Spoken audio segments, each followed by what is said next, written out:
A fake document gave the Pope power over kings for 700 years. Another forged ancient text was used to justify the murder of millions of people. And for 40 long years, top scientists believed a human ancestor had the jaw of an ape because someone played an elaborate, destructive prank. History is littered with fakes, but some were so convincing or so perfectly timed that they twisted the course of events, ruined lives, and changed the world as we know it. Get ready to dive into some of the most audacious and able forgeries ever pulled off. Number 10. The art forger who fooled Hitler and became a national hero. Imagine being so good at faking art that you trick one of history's most notorious villains. That's what Han van Meegeren, a Dutch painter, managed to do. In the 1930s and 40s, Van Meegeren wasn't getting the respect he thought his own paintings deserved. Critics kind of shrugged him off, so he decided to show them all by creating new works by 17th century Dutch Golden Age masters, especially Johannes Vermeer, whose known works were few and highly prized. He wasn't just copying, he was creating entirely new paintings in Vermeer's style, using old canvases and concocting paints that would mimic centuries-old materials. He even developed a way to bake the canvases with bakelite, a type of early plastic to make the paint crack and harden as if it were ancient. His Vermeers were sensational. Art historians and collectors were completely taken in. One of his most famous forgeries, Christ and the Disciples at Emmaus, was hailed as a genuine masterpiece by Abraham Bredius, a leading Vermeer expert. Van Meegeren made a fortune selling these fakes for sums equivalent to millions of dollars today. One of his fake Vermeers, Christ with the Adulteress, ended up in the collection of Hermann Göring, one of Hitler's top henchmen and a voracious art looter. After World War II, the tables turned. Allied forces began tracking down looted art, and they found Göring's Vermeer. Tracing it back, they landed on Van Meegeren. He was arrested in May 1945, not for forgery, but for collaborating with the enemy by selling a valuable piece of Dutch cultural heritage to the Nazis. This was a serious charge, potentially carrying a death sentence. Faced with this, Van Meegeren chose what he probably saw as the lesser of two evils. He confessed. He told the authorities he hadn't sold a real Vermeer to Göring. He'd sold him a fake one. He'd swindled a Nazi. To prove his incredible claim, Van Meegeren, while in custody, painted another Vermeer before the eyes of court-appointed witnesses and reporters. Painting, Jesus Among the Doctors, was in his signature forged style. Suddenly, Han van Meegeren went from a suspected collaborator to a folk hero in the Netherlands. He was the guy who had conned one of the most hated men in the world. His trial for collaboration was dropped, and he was instead tried for forgery and fraud in 1947. He was convicted and sentenced to a year in prison, but he died of a heart attack just a month after his conviction, before he could serve his time. The affair forced the art world to look much harder at its authentication methods and the fallibility of expert opinion. Van Meegeren's story remains a bizarre tale of artistic skill, deception, and an unexpected twist of patriotic heroism. Number 9. The archaeologist who faked Japan's ancient history with a trowel. For nearly 2 decades, one man in Japan, Shinichi Fujimura, seemed to have a magic touch. Wherever he dug, he found incredibly ancient stone tools, pushing back the timeline of human existence in Japan by hundreds of thousands of years. He was an amateur archaeologist who rose to national fame, nicknamed God's Hands, for his uncanny ability to unearth Paleolithic artifacts. His discoveries, starting in 1981, rewrote history textbooks and filled museum displays. Sites he worked on, like the Zazaragi site and the Kamataka Mori site became nationally significant, suggesting human habitation in Japan as far back as 600,000 years ago. This was huge news, not just for Japan, but for understanding early human migration across Asia. It brought a sense of deep historical pride to the nation. Fujimura was celebrated. He was a senior director at the Tohoku Paleolithic Institute, and his findings were published in respected journals. The Japanese government even based parts of its cultural heritage policies on his work. The pressure to continue making spectacular finds must have been immense. And he kept delivering, year after year, find after find, each one seemingly older and more significant than the last. There were whispers, some doubts among a few colleagues about the perfect condition of the artifacts or the way they were found, but Fujimura's reputation and the sheer volume of his discoveries largely silenced critics. Then, on November 5th, 2000, the illusion shattered. The Mainichi Shimbun, one of Japan's largest newspapers, published sensational photographs and a video. They showed Shinichi Fujimura, God's hands, Himhofi, secretly planting artifacts at a dig site in Hokkaido. The newspaper had received a tip-off and had set up hidden cameras.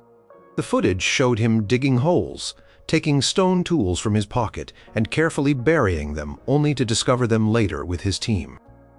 The revelation sent shockwaves through Japan and the international archaeological community. Fujimura quickly confessed to planting artifacts at that site and at many others. He admitted that he had been faking finds for years, driven by the pressure to succeed and the desire for recognition. The scandal was a national embarrassment. All of his finds came under scrutiny. Textbooks had to be rewritten again, museum exhibits removed, and the credibility of Japanese archaeology took a severe hit. A special committee of the Japanese Archaeological Association investigated and concluded that almost all of Fujimura's key discoveries were fabricated.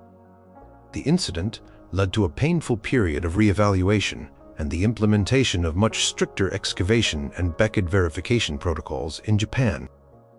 It was a stark lesson in how one person's deceit could mislead an entire field of study and a nation. Number 8. The writer who almost pulled off the ultimate billionaire hoax. Howard Hughes was one of the most famous and mysterious figures of the 20th century. A billionaire industrialist, aviator, and filmmaker, he became incredibly reclusive in his later years, unseen and unheard from by the public. This an air of mystery made him ripe for speculation, and in 1970, a writer named Clifford Irving decided to capitalize on it in a big way. Irving, an American novelist with a few moderately successful books to his name, announced that he had been secretly chosen by Howard Hughes himself to write his authorized autobiography. This was a bombshell. Irving claimed he was in direct contact with Hughes, exchanging letters and holding secret meetings in far-flung locations. To back up his claims, he produced handwritten letters supposedly from Hughes, meticulously forged by Irving and his accomplice, Richard Susskind. These letters detailed Hughes's supposed desire for Irving to tell his life story. Publishing world was electrified. McGraw-Hill, a major publisher, fell for it hook, line, and sinker, offering Irving a massive advance of $765,000. A fortune at the time, equivalent to over $5 million today. Life magazine bought the serialization rights for a hefty sum. The book promised to be the publishing event of the decade. For months, Irving played his part, spinning tales of his clandestine interactions with the phantom billionaire. He even faked interviews with Hughes using information gathered by Susskind from old articles and people who had known Hughes. His wife, Edith Irving, played a crucial role by opening Swiss bank accounts under the name H.R. Hughes, using a forged passport, to deposit the publisher's checks, making it look like Hughes himself was receiving the money. The scheme was elaborate and, for a while, incredibly successful. However, as the publication date neared in early 1972, doubts began to surface. Journalists and investigators started picking at inconsistencies in Irving's story. The real blow came when Howard Hughes, the man who hadn't been seen or heard publicly in years, arranged a telephone conference call with 7 journalists he knew and trusted. From his hideaway in the Bahamas, Hughes personally and emphatically denounced Irving and the autobiography as a complete fabrication. He said he'd never met Irving, never corresponded with him, and never authorized any such book. The hoax unraveled spectacularly. Investigations by Swiss authorities, U.S. postal inspectors, and journalists exposed Irving's deceptions. The forged letters were unmasked, the Swiss bank accounts traced, and the whole elaborate con laid bare. Clifford Irving, Edith Irving, and Richard Susskind were all arrested. Irving served 17 months in prison for fraud. McGraw-Hill and Life magazine were left with massive financial losses and even bigger egg on their faces. The scandal was a sensation, highlighting the dangers of checkbook journalism and the incredible lengths one man would go to for fame and fortune. It even inspired a movie, The Hoax, starring Richard Gere. Number 7. The ancient poems that weren't, but changed literature anyway. In the mid-18th century, the literary world was set ablaze by the discovery of epic poems, supposedly written by a 3rd-century Gaelic bard named Ossian. These dramatic tales of ancient Scottish heroes, battles, and tragic love were presented to the public by a young Scottish schoolteacher and poet named James Macpherson. Starting in 1760 with fragments of ancient poetry, collected in the Highlands of Scotland, and followed by the epics Fingal, 1761, and Temora, 1763. Macpherson claimed he had merely translated these works from ancient Gaelic manuscripts.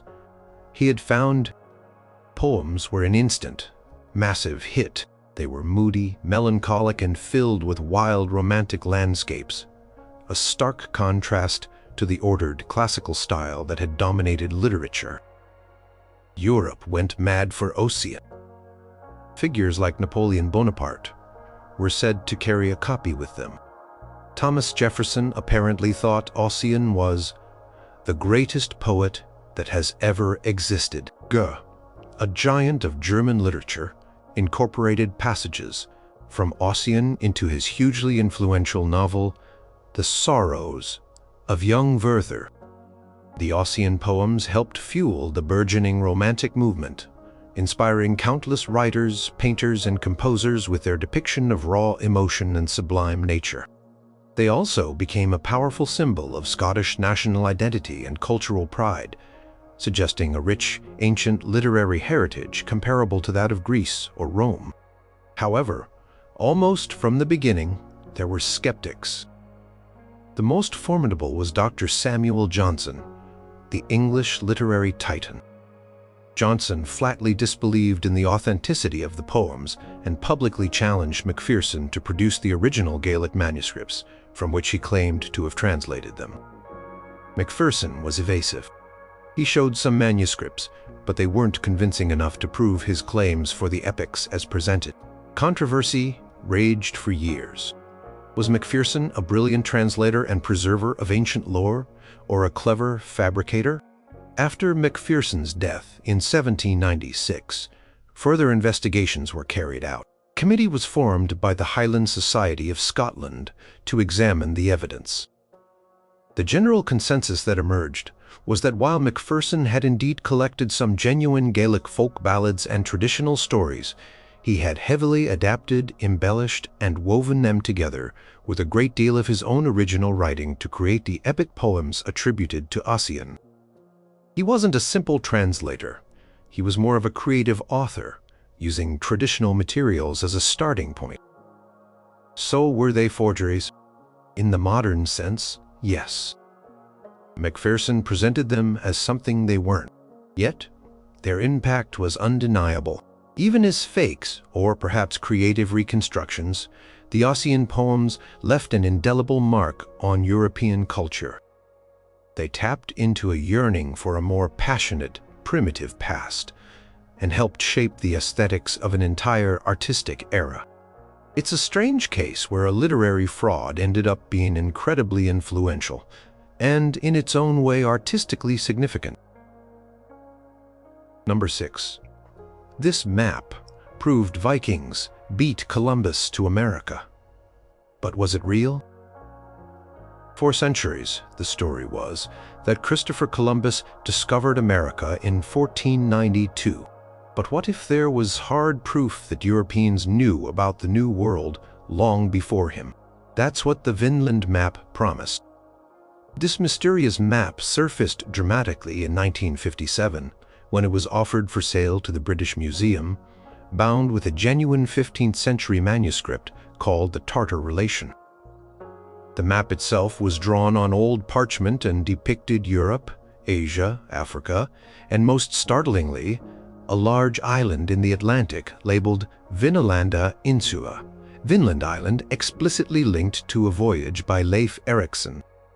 It also showed Greenland drawn with a remarkably accurate coastline for the time. If authentic, and dated to around 1440 as it claimed, it would be stunning cartographic evidence that Norse explorers not only reached North America, but that this knowledge was recorded cartographically well before Columbus. Yale University acquired the map in 1965 for a huge sum, reportedly $1 million, a colossal amount then, with funds from an anonymous benefactor, later revealed to be Paul Mellon. Yale dramatically announced its existence to the world on Columbus Day, 1965, naturally causing an international sensation. It was a direct challenge to the Columbus narrative and seemed to confirm the Icelandic sagas about Viking voyages to a land they called Vinland. The map became a powerful symbol for those who argued for pre-Columbian transoceanic contact and a point of pride for Scandinavian communities. However, doubts about the Vinland map's authenticity began to circulate almost immediately. Scholars pointed to suspicious features. The remarkably accurate depiction of Greenland seemed too good for its purported date, and some of the Latin inscriptions raised eyebrows. The debate raged for decades, a seesaw of arguments for and against its genuineness. Scientific tests were conducted with conflicting initial results. Some analyses of the ink seemed consistent with medieval inks, while others raised red flags. The big turning point came in the 1970s.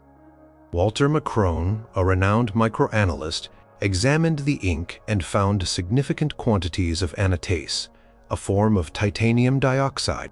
While anatase can occur naturally, the specific type and particle form found in the map's ink were, according to Macrone, characteristic of a synthetic pigment first commercially produced in the 1920s. This was a bombshell, suggesting the map was a 20th century forgery. Despite Macrone's findings, the debate didn't die. Some scholars continued to defend the map's authenticity, proposing alternative explanations for the anatase. However, further advanced scientific studies in the 21st century, including one by Yale University itself, using state-of-the-art X-ray fluorescence, spectroscopy, and Iran microspectroscopy, hammered more nails into the coffin.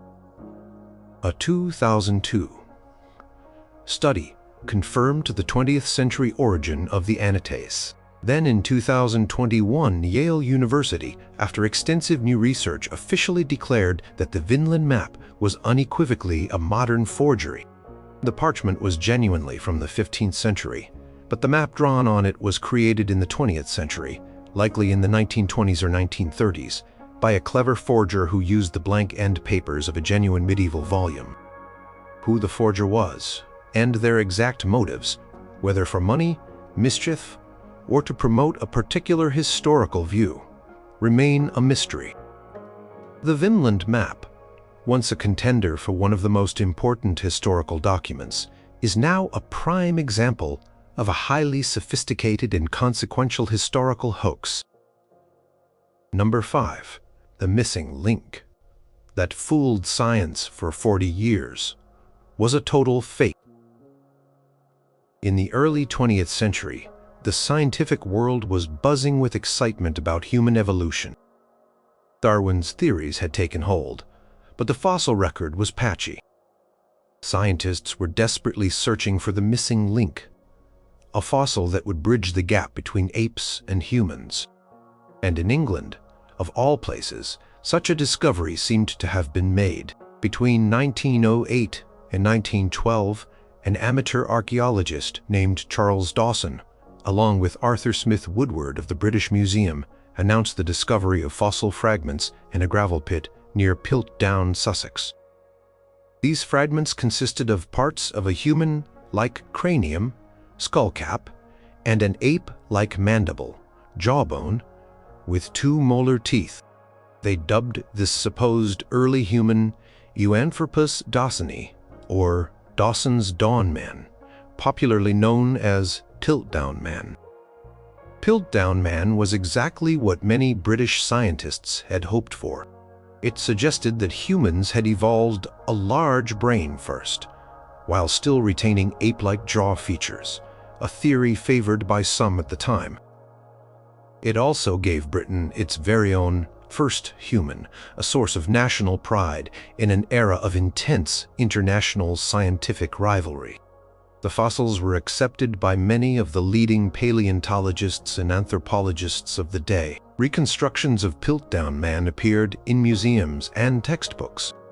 For 4 decades, Piltdown Man heavily influenced scientific thought on human evolution. It made other genuine hominid fossils discovered during this period, like the Australopithecus, finds from Africa, which showed the opposite pattern. Upright posture and ape-sized brains seem less significant or even anomalous. Piltdown Man was the star.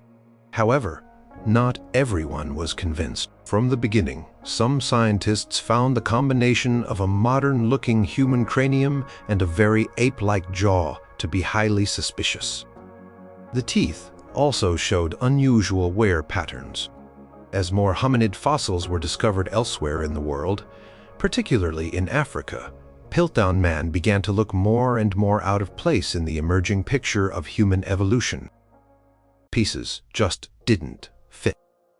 Truth finally came out in 1953. A team of scientists, including Kenneth Oakley, Wilfred the Grow Clark, and Joseph Weiner, applied new dating techniques and rigorous analytical methods to the Piltdown fossils. Fluorine absorption testing revealed that the cranium and jawbone were of different ages. The cranium was much younger than the gravels it was found in, likely medieval, and the jawbone was even more recent. Microscopic examination showed that the teeth had been deliberately filed down to make them look more human-like and to mimic a human wear pattern. The jawbone itself was found to belong to an orangutan. Furthermore, the bones had been artificially stained with potassium dichromate and iron salts to make them look ancient and match the color of the gravels. Piltdown Man was a deliberate, elaborate hoax. It had been cleverly constructed using a medieval human skull, an orangutan jaw, and chimpanzee teeth, though the chimp teeth part was later revised to orangutan. The exposure of the Piltdown forgery was a massive embarrassment for the scientific community. It showed how preconceived notions and national pride could cloud judgment. It also highlighted the importance of rigorous skepticism and testing in science. The identity of the forger remains a mystery, though Charles Dawson is the prime suspect. Other names, including Sir Arthur Conan Doyle, creator of Sherlock Holmes, who lived nearby and was interested in fossils, and even Martin Hinton, a museum zoologist who had a grudge, have been suggested over the years, but no definitive proof has emerged. Piltdown Man stands as a cautionary tale about the potential for deception to lead science down a very long and wrong path. Number 4. The fake letter that may have swung a British election. Politics can be a dirty game, And sometimes, a well-timed piece of disinformation can have explosive consequences. That's exactly what happened in Britain in 1924, with the infamous Zinoviev letter. Just 4 days before a crucial general election, the Daily Mail newspaper published a sensational document. It purported to be a letter from Grigory Zinoviev, the head of the Comintern Communist International in Moscow, addressed to the Communist Party of Great Britain. The letter allegedly called on British communists to engage in seditious activities, promote revolution, and prepare to subvert the armed forces. This was dynamite in the political climate of the time. Britain had its first ever Labour Party government, led by Prime Minister Ramsay MacDonald.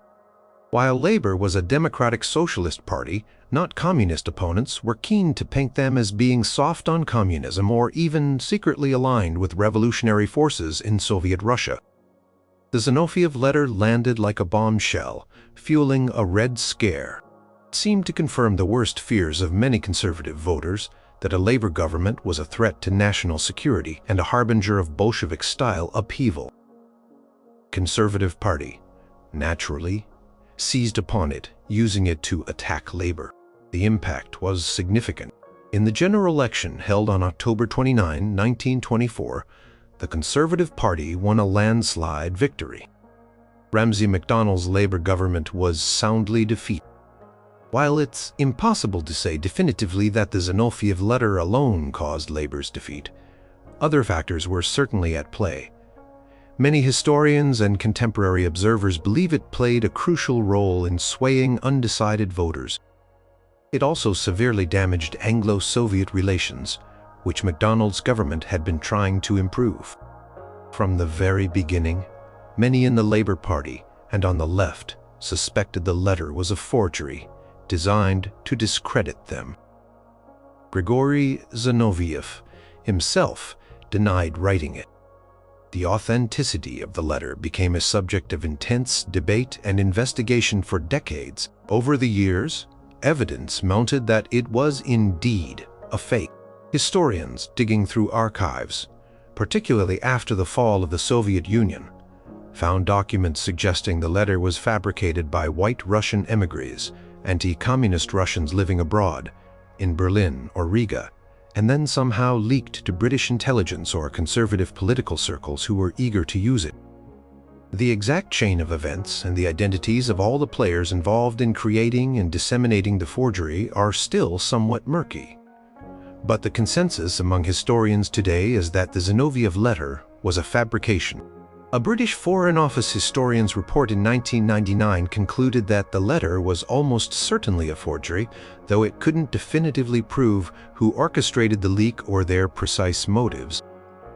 The Zinoviev letter remains a classic example of how a sophisticated piece of fake news, deployed at a critical moment, can influence political outcomes and shape history. It's a stark reminder of the power of disinformation in electoral politics. Number 3. When the world thought Hitler's secret diaries were real. In April 1983, the German magazine Stern dropped a bombshell that reverberated around the globe. They had obtained the secret personal diaries of Adolf Hitler. 60 small, black, full leather-bound notebooks, allegedly filled with Hitler's own handwriting, covering the period from 1932 to 1945. It was an astounding claim.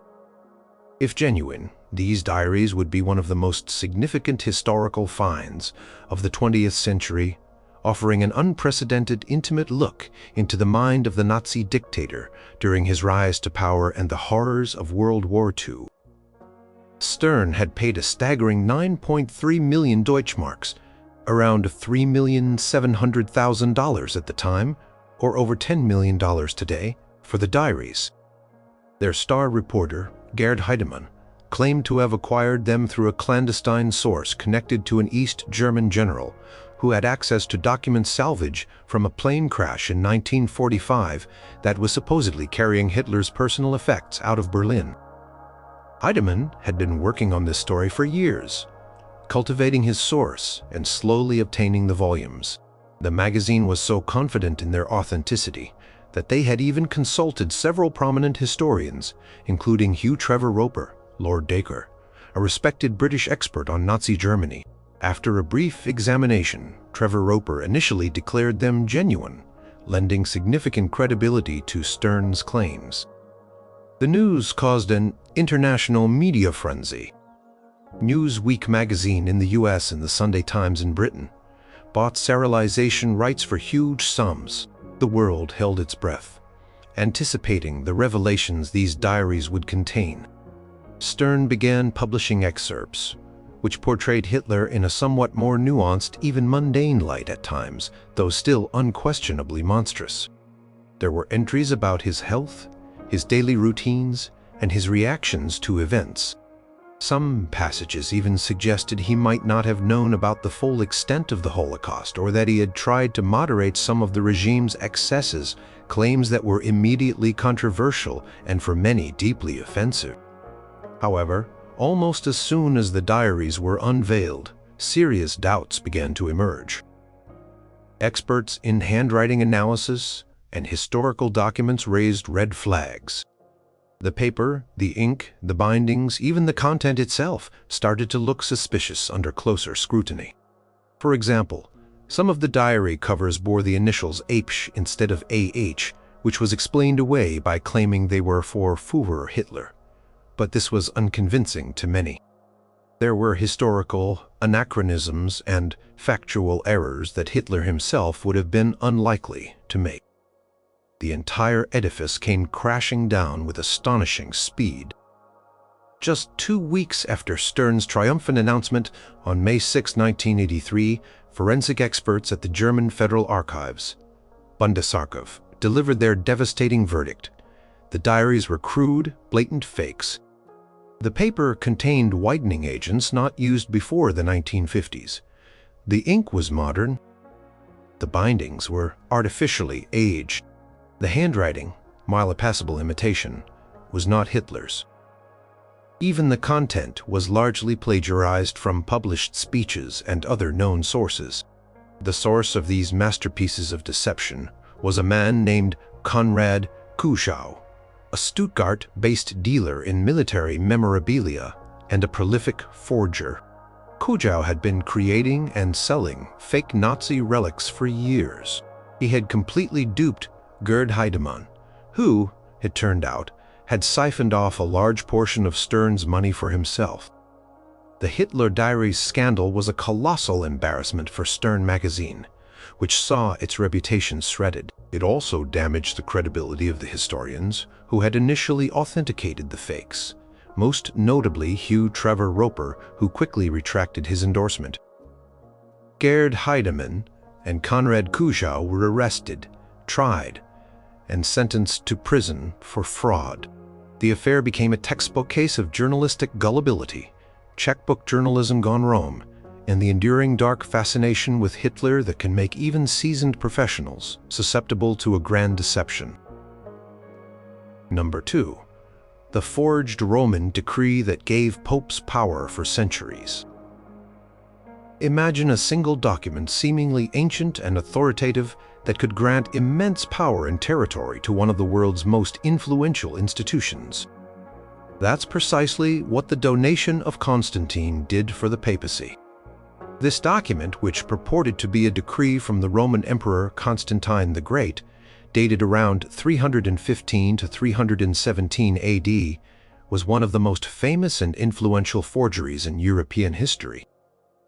In it, Constantine, the first Christian emperor, supposedly donated to Pope Sylvester I and his successors vast authority, spiritual supremacy, and crucially dominion over Rome, Italy, and the entire Western Roman Empire. He was allegedly doing this out of gratitude for being cured of leprosy through Pope Sylvester's intervention and his conversion to Christianity.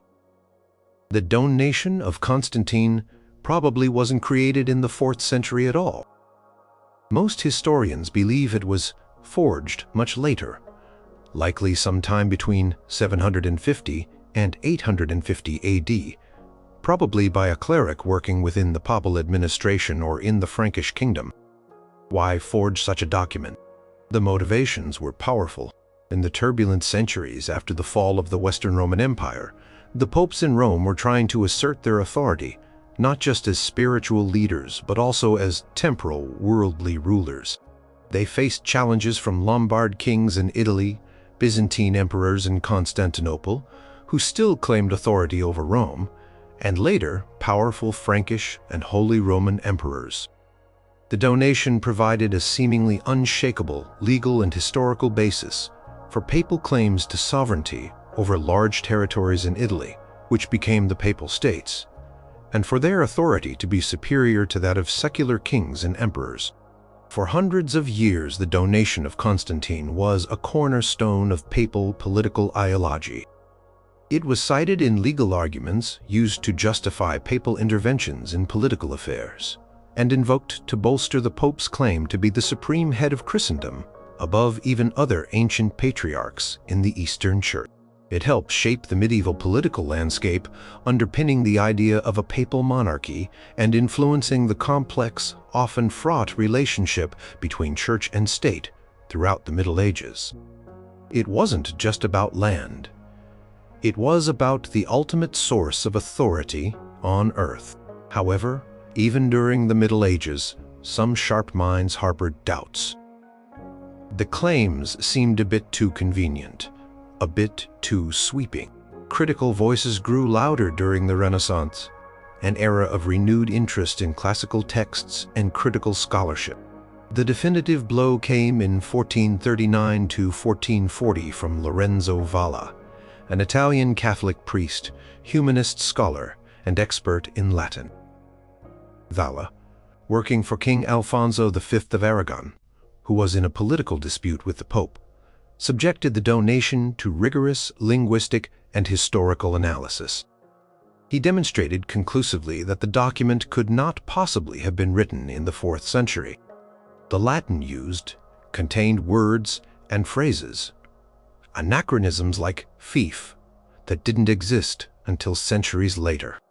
It referred to Constantinople as a patriarchate, but Constantinople wasn't founded or elevated to that status until after the supposed date of the donation. Valla's meticulous work exposed it as a clear forgery. Although Valla's findings were initially suppressed by the Church, they eventually became widely known. By the 16th century, even church historians began to admit the donation was spurious. Catholic Church itself, eventually, though quietly, acknowledged its inauthenticity. But by then the damage, or from the papal perspective, the benefit had been done. The donation of Constantine had already played its powerful role in shaping centuries of European history, bolstering papal power during a critical period of its development. It stands as a monumental example of how a fabricated document could achieve legitimacy and profoundly influence the course of Western civilization. Number 1. The fake Jewish plan for world domination. That felled Genelide. There are forgeries that cause financial loss, some that cause embarrassment, and some that rewrite history books. But then there's a forgery so vile, so poisonous, that it directly contributed to the suffering and murder of millions of people. This is the legacy of the Protocols of the Elders of Zion.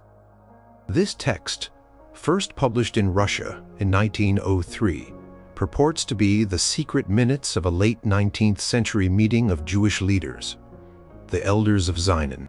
In these supposed minutes, these leaders are detailed as plotting to achieve world domination through an astonishingly nefarious global conspiracy. Their alleged methods include corrupting morals, controlling the world's media and financial institutions, fomenting wars and revolutions, installing puppet governments, and ultimately destroying Christian civilization to establish a Jewish world state. The entire thing is a malicious fabrication. It was most likely concocted by agents of the Oshana, the secret police of the Russian Tsar Nicholas II, around the turn of the 20th century. Its purpose was to whip up anti-Semitism, to blame Jews for Russia's political and economic problems, and to discredit liberal and revolutionary movements by associating them with this imaginary Jewish conspiracy. By painting Jews as a sinister hidden enemy, the Tsarist regime hoped to deflect popular anger away from itself and justify its discriminatory policies. Text wasn't even original in its lies. It was heavily plagiarized from earlier sources, most notably a French political satire from 1864 by Maurice Joly called Dialogue in Hell Between Machiavelli and Montesquieu, which had nothing to do with Jews, but was a critique of Napoleon III's ambitions. The forgers simply took Joly's fictionalized dialogues about political manipulation and reframed them as a Jewish plot. Despite its crude and obvious fictitious nature, the protocol spread like a virus. After the Russian Revolution, fleeing white Russians carried it to the West, where it was translated into numerous languages and disseminated worldwide.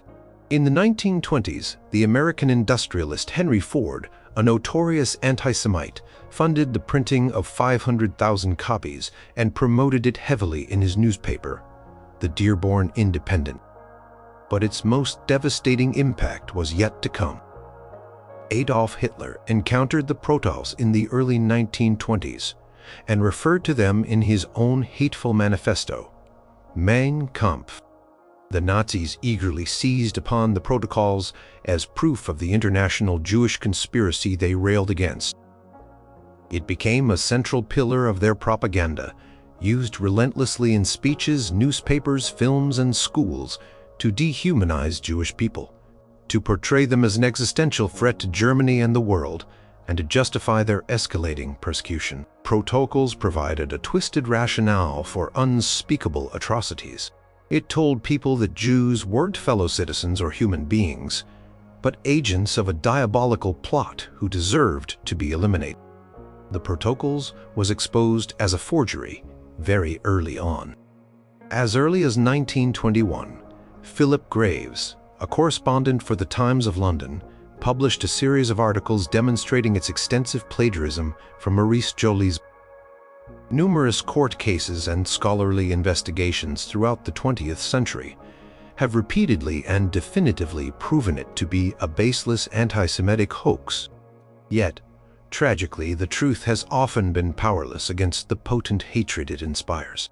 To this day, the Protocols of the Elders of Zion continues to be published, circulated, and believed by anti-Semitic individuals and groups around the world, particularly in the Middle East and on extremist websites. It remains a foundational text of modern anti-Semitism, a testament to the enduring power of a lie when it feeds into existing prejudices and fears. Its legacy is one of immense suffering, hatred, and violence, making it arguably the most consequential and most despicable forgery in history.